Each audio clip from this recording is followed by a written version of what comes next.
Today is December 4th, 2023. My name is Roxanne Evans, and I'm interviewing Dr. Raymond Johnson for the Contextualization and Commemoration Initiative. Thank you, Dr. Johnson, for agreeing to this interview. Thank you. This interview is being recorded, and the unedited copy will be housed at UT.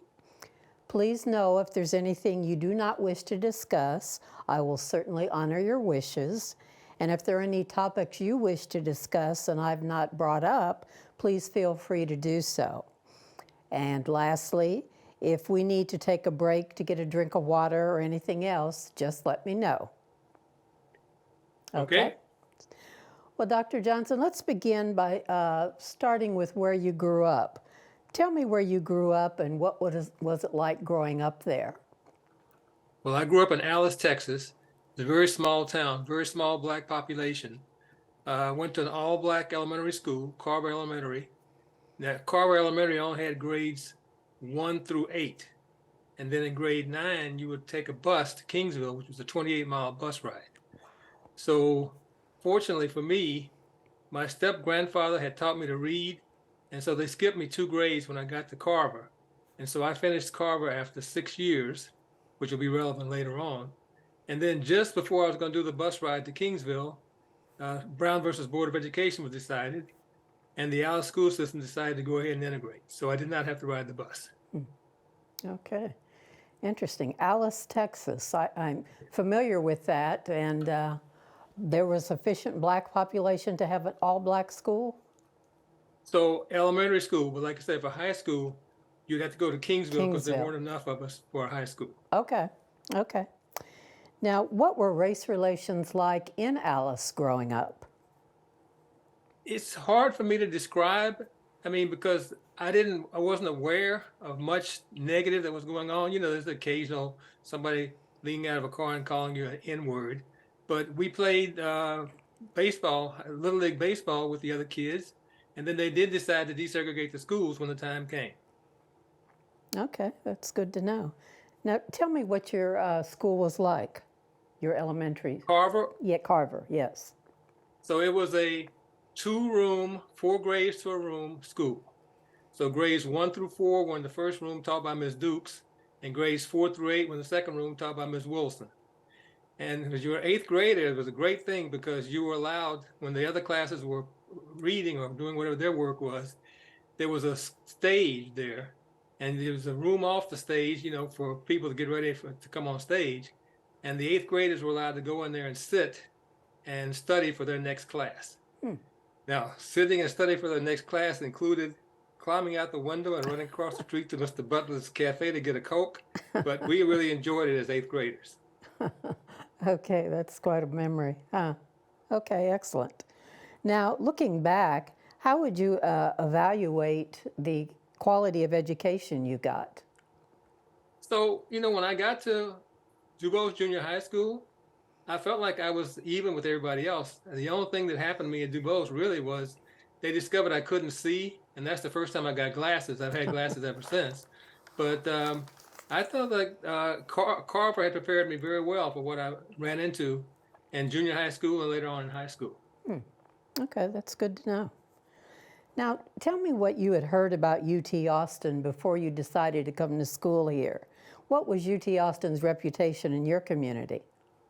So I'd have to honestly say, I don't think I heard anything about it except for 2 bits of information. So first of all, you have to understand, I was the first person in my family to go to college, so it's not exactly we're talking about, you know, preparing for college.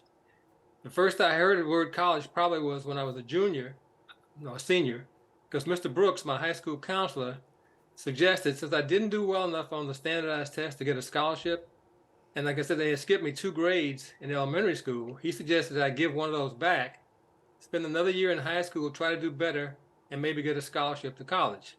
So I did that, and I got a national merit, which could have been used anywhere. Now, Mr. Brooks was from Austin. Mr. O'Rear, my high school math and science teacher, was doing a master's at the University of Texas, and he recommended his advisor, Dr. Howard Curtis. And then there was a classmate of mine, Ann Cooper, who had an uncle who taught at the University of Texas. So those are probably some of the reasons why I chose the University of Texas. unfortunately, Dr. Cooper was killed that summer changing his tire on I-35, so I never got to meet him. But Dr. Curtis was very influential in the rest of my life. Excellent. Thanks for sharing that. Wow. Now, had you heard or were you familiar with the Heman Sweat versus Painter case? I was not. I must admit, I didn't learn about that until after I was at Texas. Okay, okay. Do you recall any other civil rights cases that were maybe prominently discussed in your community growing up? Just Brown versus Board. Okay, okay, okay. And do you recall what your family might have discussed regarding these cases? No, my uncle was, he was the primary person who would talk about politics, and he was very, very conservative. My mother and her aunt, they lived together, I really don't recall them discussing much politics at all. But Uncle R.L., like I said, was very conservative, but he didn't say anything positive or negative about the civil rights movement. Okay, okay. Now, when you decided to come to UT, were you required to take a UT entrance exam? I saw that question, and I don't recall. Okay. But what I do know is I came with some credit for some of the classes I'd taken in high school. So that's what enabled me to graduate in 3 years. Okay, okay, okay. How did your family feel about you coming to UT? Mixed.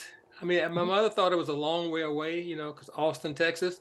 But I think when I came home for Thanksgiving and things like that, she sort of calmed down a little bit about it. But that was the biggest, thing that I recall. Okay, the distance. Distance. Exactly. Now, how did you get to campus on the first time you came for classes? The campus? I mean, I came to live in the dorm. Well, transportation-wise, who brought you to campus, or how did you get here? I'm pretty sure I took a Greyhound bus to Austin and then made my way to the dorm. Okay. I lived in San Jacinto Dorm D, which was this old Army barracks that was left over from World War II. And so, I assume I took a taxi or something to get there. And from then on, I would walk to school, to courses. Okay. Okay. And what were your first impressions when you arrived on campus? What did you think of the campus first time you were here? Well, of course, it was huge compared to Alice. But, primarily I'm in Dorm D and I'm associating with my roommates and the other Black students. So it was a very small school to me in that sense. Okay. Okay. Now, thinking back, what do you think were your professors' expectations of you? Well, it was a kind of unusual situation for me because, again, my major is mathematics. Dr. Curtis had been Mr. O'Rear's advisor. I went to see him, and he took over all of my calculus and early math training. So I took it directly with him. He would assign readings I would read and go talk to him about it and do problems and things like that. So in one sense, I was isolated from the math department, but I have to tell you, I was aware of the math department because there was a 2-tier math department. Floors 1 and 2 were pure mathematics. Floors 3 and 4 were applied mathematics. Because I was working for Dr. Curtis, I was floor 3, applied mathematics, and the floors didn't mix. Okay, so there was no possibility of me taking pure math courses. In fact, one of my classmates, Walker Hunt, who was a pure mathematician, had gone to see the nominal head of the pure math department. His name was Robert E. Lee Moore, and asked him if he could take his course with him. And Dr. Moore told him, this is a long time ago, as you can tell. Dr. Moore told him he's welcome to take his course, but his grade was started as C and could only go down from there. Wow. So Walker didn't take the course, but he told me about it, and so I didn't try to take any pure math courses. So primarily my courses were taken on the 3rd and 4th floor in the applied math group. That's interesting. That's the math people. Now, in terms of outside the campus, outside the math department, I remember in particular, there was a biology professor, Dr. Spear, who he taught, introductory biology, and he had all of us over at his house for Coke and cheese or something like that one night, including the Black students. So some of it was positive.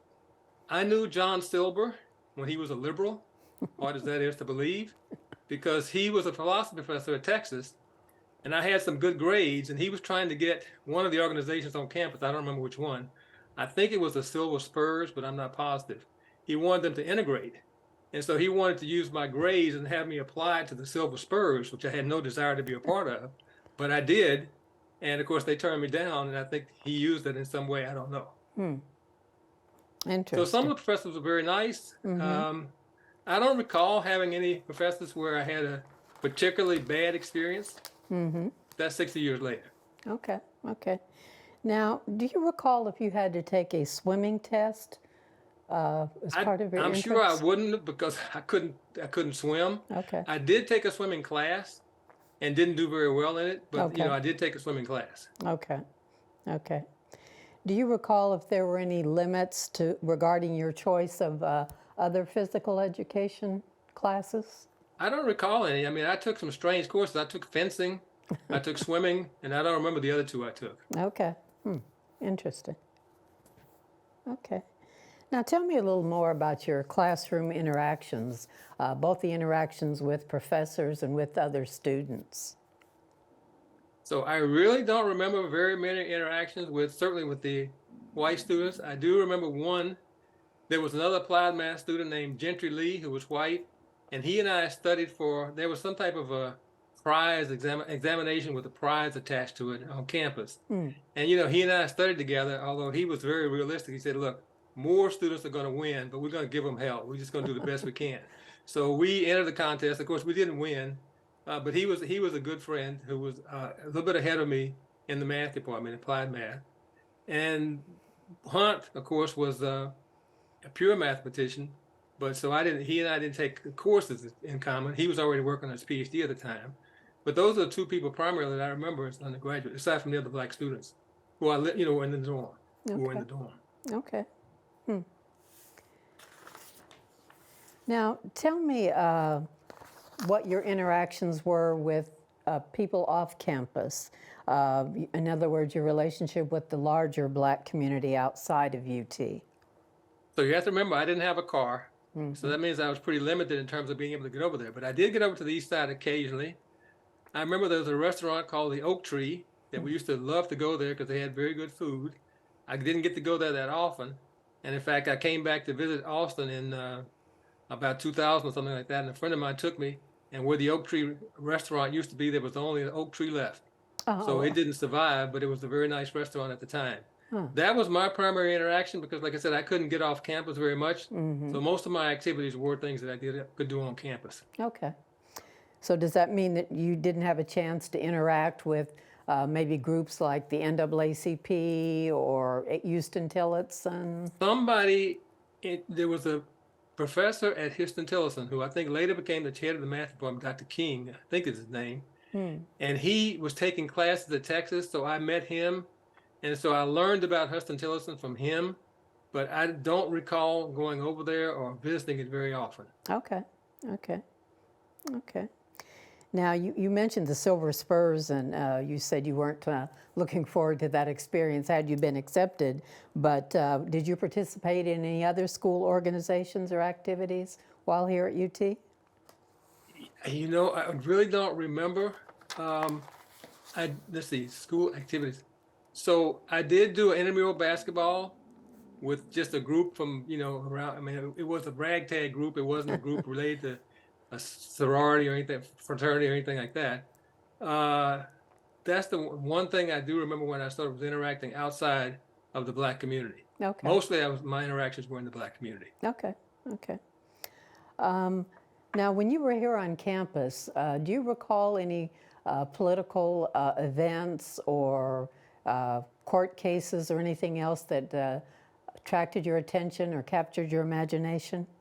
Well, while we were there, that's when the students started to demonstrate outside the theaters near the bookstore. I forgot the name of the street, the drag. Guadalupe? And, Guadalupe? Guadalupe, yeah. So that started while I was in my senior year. Okay. But I was kind of focused on getting out of there. And so at that point, I didn't spend too much time doing that. I understand. In fact, one of my classmates, Leroy Sanders, who was also a math major, I remember because he put a sign up on his door in January. He said, "Do not disturb. I intend to graduate." And he did. Good for him. Wow. Now tell me, Dr. Johnson, what were some of the spaces where you felt uh, most welcomed here at UT? So the union, because I ate most of my meals at the union. The library, because I did most of my studying at the library. Almitra's co-op, because we used to go over there. I mean, that's where, black kids would hang out. Ms. Duran was there. I didn't know at the time, I didn't recognize all of that about her, but it was a very welcoming environment.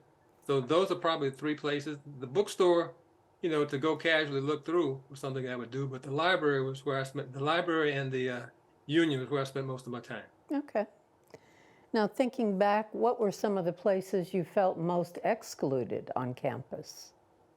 The dorms, because the dorms were segregated at that time. Um, all the white dormitories you wouldn't even think about going to. The theaters. Um, I don't recall trying any restaurants, but I didn't have any money, so I probably focused most of my eating on the union, places like in the union. But I certainly probably wouldn't have felt welcome if I tried to go to a restaurant. Certainly. Okay. I actually have more memories about that when I went to Rice to graduate school, because there was a bar off campus that was called K's, and the guys used to go hang out at that every night after classes were over, and I couldn't go because it was segregated. But of course, at that time I was also too young to drink, so I couldn't go anyway. That's because you graduated early, right? Yeah. Exactly. In retrospect, how do you think coming to UT and spending time here affected you? Oh, so no question, it was one of the pivotal events of my life. I had to explain again, because when I was finishing my third year, Dr. Curtis suggested that I consider graduate school, which is, again, probably a word I had never heard before that. He told me that his alma mater, Rice University, was desegregating, and he was going to go spending a year there on sabbatical, so at least there'd be somebody there that I knew, so he suggested that I consider applying to Rice. So I did, and a friend of mine from Texas gave me a ride down in his car. We went down and visited. He was looking for a job in the Houston Independent School District, and I was going to go to Rice University. And we did our thing that day, and then that night we met a friend who knew somebody. He knew somebody at TSU. There was a party, and somebody said, "I remember the party more than I remember my day at Rice." But I did decide to go to Rice, and that turned out to be a pivotal event for my life. Very good. Thanks for sharing that. Now, tell me how you think your career might have benefited from having a degree from UT, but preface that by telling me about your career. Oh, so when I was about to graduate from Rice, and my advisor got a job at the University of Chicago. So at that time, I had met my wife while I was a student. She was a student at TSU. So we had gotten married. We had to pack up and go with him to Chicago, and then he helped me get my first job. So I think, again, UT is behind all of it, in the sense that Dr. Curtis is the one who recommended that I go to Rice. Rice is where I met Dr. Douglas. Dr. Douglas was a wonderful person who, treated everybody the same. He kind of thought all of us graduate students were kind of low life. We weren't working hard enough, as hard as he had when he was a student, but he treated us all the same. And so then I went with him to Chicago. He helped me get my first job, which is at the University of Maryland. And I stayed 41 years at the University of Maryland, College Park. Wow. And as I recall, you were the head of the math department at University For of Maryland? 5 years, 1991 to 1996. Okay. So were you in the classroom the other years? Yes. I mean, so I was an assistant professor. I mean, I was actually the first African-American at Maryland to work up through the ranks. I was hired as an assistant professor, and then I was promoted to associate professor with tenure, and then full professor, and eventually I became department chair. Wow, that's amazing. Wonderful career. Now tell me, how do you think, looking back to when you were here on campus and how things are now? You said you were here in 2000. How do you think conditions have changed for current African American students compared to when you were here? I'm sure they've changed in a lot of ways, but and I'm sure that in a lot of ways that they're still very similar. I mean, there's more of them, for one thing. They can live anywhere, which has an advantage and a disadvantage, because that means you have nice places to live, but then you don't necessarily meet as many African American students as you would if you're forced to live together like I was. But I'm sure overall they have a much better environment than the one that we had. Okay. Okay. Okay. Are there any other experiences or things that happened at UT or that you experienced at UT or in Austin that you'd like to share? I really don't recall that many more. I mean, I think just one other one. I was taking a class in linear algebra, and the grader in that class was a Black woman named Vivienne Mays, who I did not realize, but she was like the fourth or fifth Black woman to get a PhD. At that time, she didn't have a PhD. She was working on a PhD at the University of Texas with Dr. Edmondson, who had taught me some classes. And she was my grader in linear algebra. And she was very, very influential in helping me, just navigate the real world outside of math and what I was used to. Mm-hmm. Okay, excellent. Now, have you been back to UT very, very often since you've left? So what happened was in 2009, 2008, I remarried and was living in Houston, teaching at Rice for 5 years. And so I joined the Precursors, and I came to Austin several times for Precursor events during that period of time. But then my wife and I divorced in 2012, and I moved back to Maryland. And so I haven't been back since. I say from the period 2008 to 2012, I was on campus a few times. Okay, okay. Now, Dr. Johnson, is there anything that I haven't asked you that you'd like us to know? I don't think so. I mean, I think you've covered my career at Texas very well. Well, one small thing. I was only there for 3 years, but I did manage to make Phi Beta Kappa during that time. Oh. And I remember the Phi Beta Kappa dinner only because, it was an integrated dinner, and that wasn't that usual at Texas at that time. Mm-hmm, mm-hmm. Do you recall what year that was? It would be 63. 63. So Okay. 63. I mean, so it probably would have been fall of 62, but I'm not sure. Okay. Okay. Okay. Okay. Well, Dr. Johnson, I think we've pretty much covered pretty much everything, unless there's anything else you'd like to share or like us to know about your time here. I think that's pretty much it. Okay. Well, I certainly appreciate your time. This has been very helpful, and it was very nice meeting you and hearing your story.